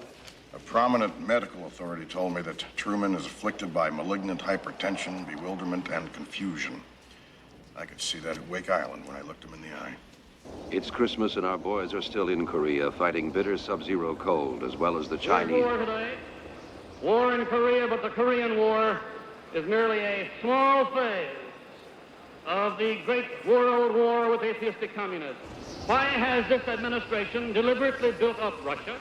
It was because of a combination of abysmal stupidity and treason. From his headquarters in Korea, General MacArthur issues his own personal ultimatum to the Chinese communists. He wants to drop 50 atomic bombs in Chinese cities, lay down a belt of radioactive waste along the North Korean border. The man has gone mad. He should be relieved. I agree. Well, maybe, but he doesn't have an atomic bomb, does he?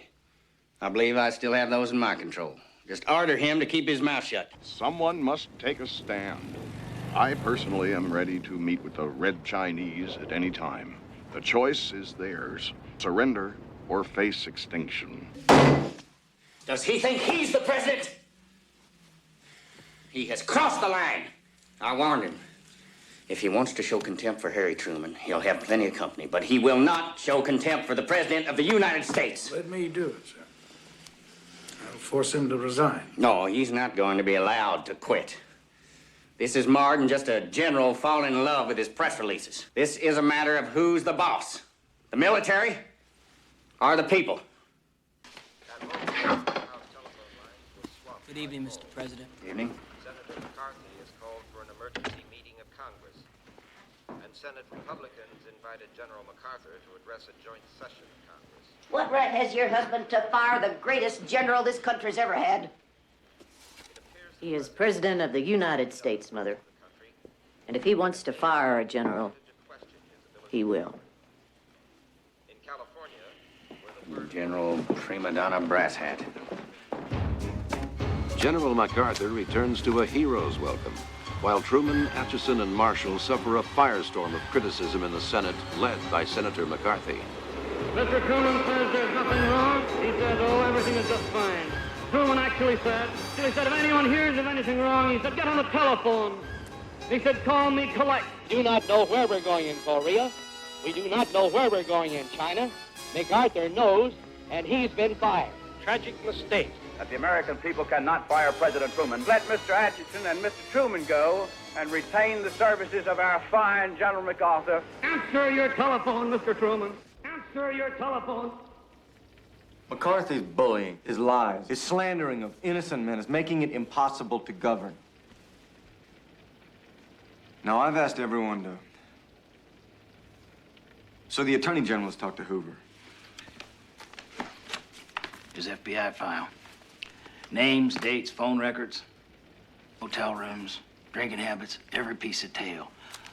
There's a letter in here from a young soldier the senator picked up in a men's room.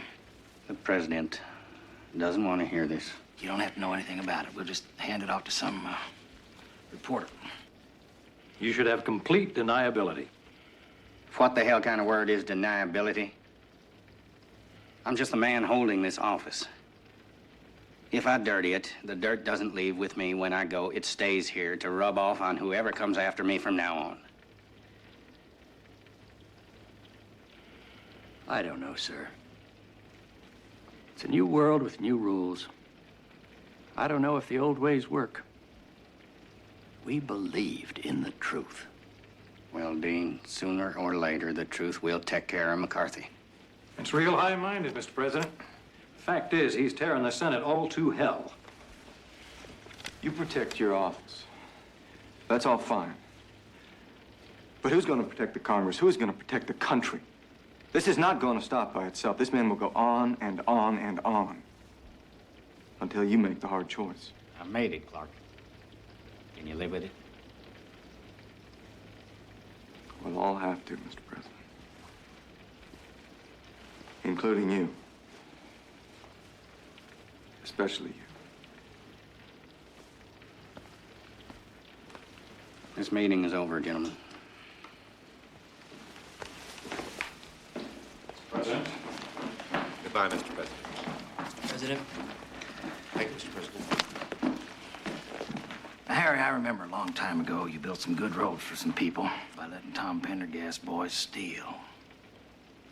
Harry, why don't you let me take these files? Frank, you forget who you're talking to. I'm sorry. Mr. President.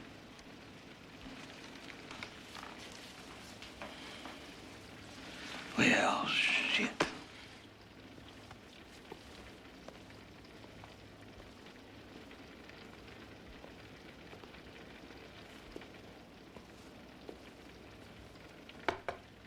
Mr. President, may I, Dean?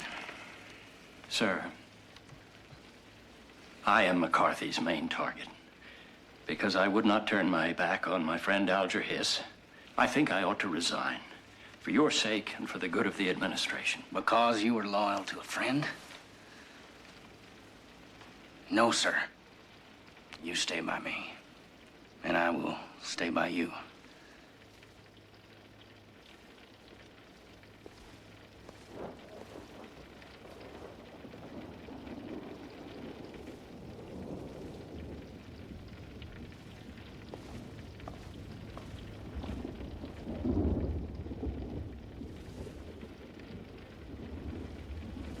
Dear Bess, I will not be a candidate for re-election in 1952.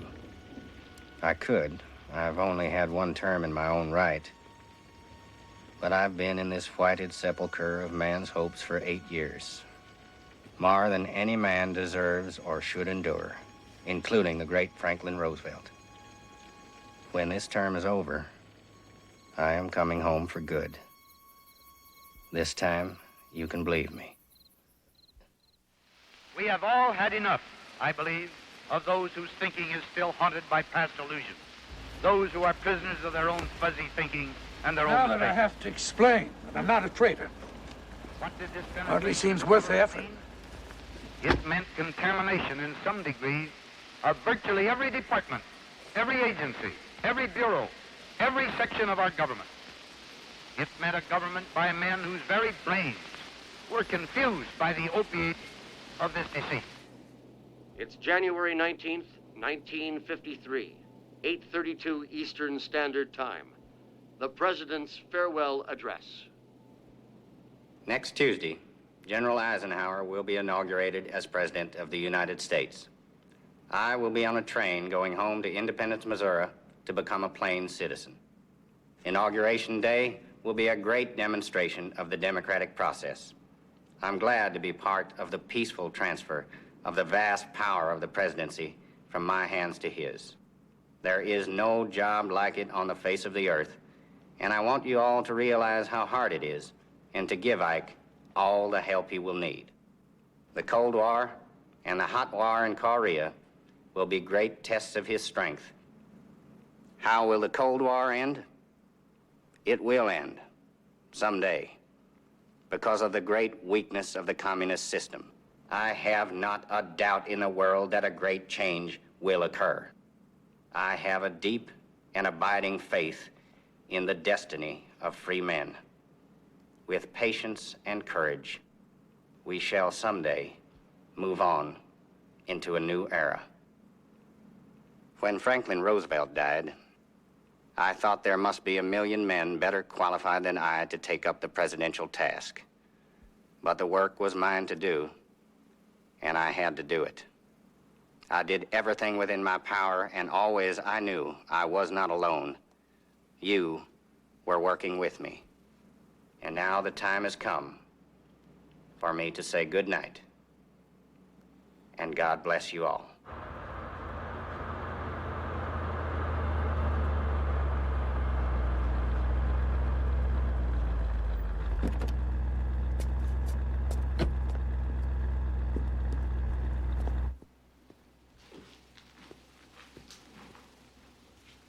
Excuse me. President-elect and Mrs. Eisenhower are in the car. If you'll follow me, please.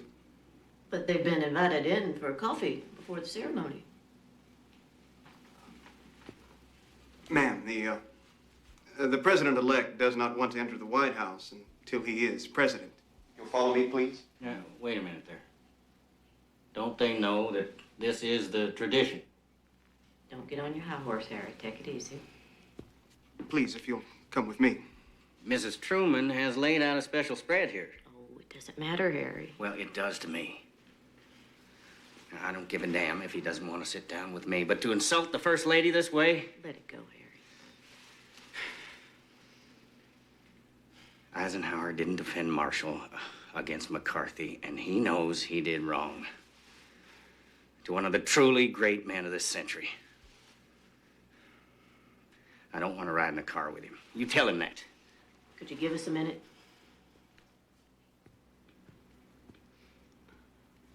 Can't see your lips.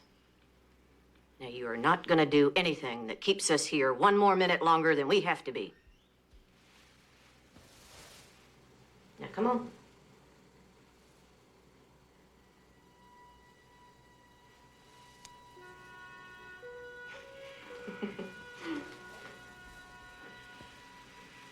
What's funny? For 40 years, every time I reach for this hand, it's always been there.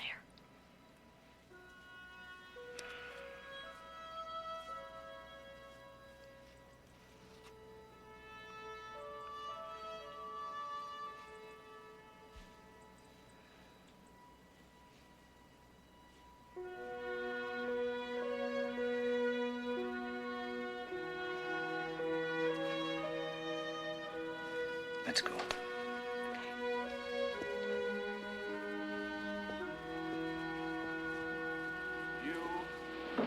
Dwight D. Eisenhower, do solemnly swear. I, Dwight D. Eisenhower, do solemnly swear that you will faithfully execute the office of President of the United States that I will faithfully execute the office of the President of the United States.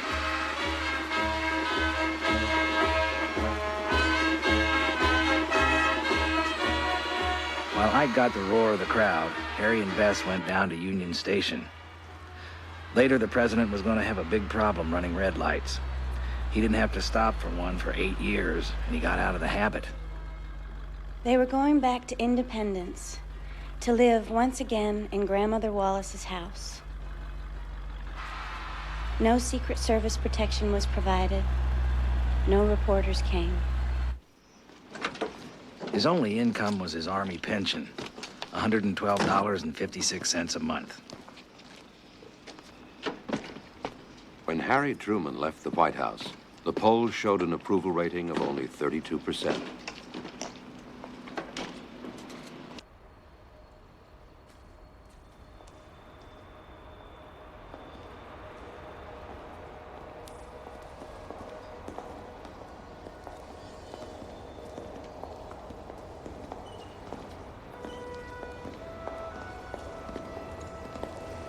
Everything came late to him.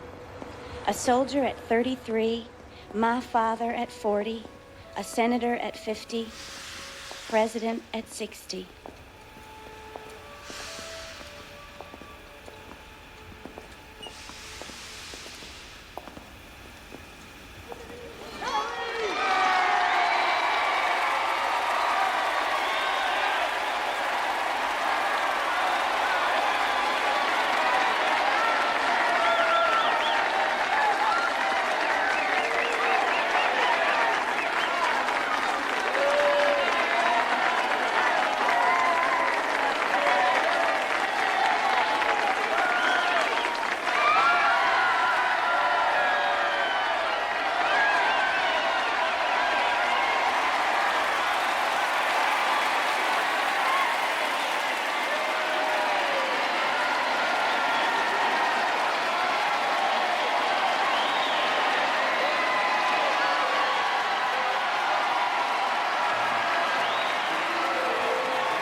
We don't make a mistake.